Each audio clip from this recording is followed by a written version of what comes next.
जय जगन्नाथ ओडिशावासी 24 वर्ष पर आपण ओडिया सम्मेलन कले ठीक अच्छे से स्वागत योग्य मातृभूमि मातृभाषार ममता जहाँ जन्मी ना ताकू जब ज्ञानी गणरे गणवा अज्ञान रे कहीं आपण 24 वर्ष पर ओडिया सम्मेलन कले किंतु प्रथम भाषण रे कांत कवि को कंठ कवि कही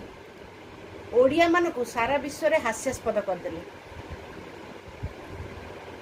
कौन आपण भी ओडिया जाना उपस्थापिका महाशय को मध्य ओडिया जना नहीं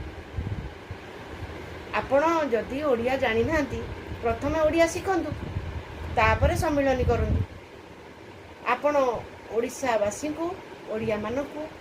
सबुबले अपमान देले कौन पाई जय श्री राम।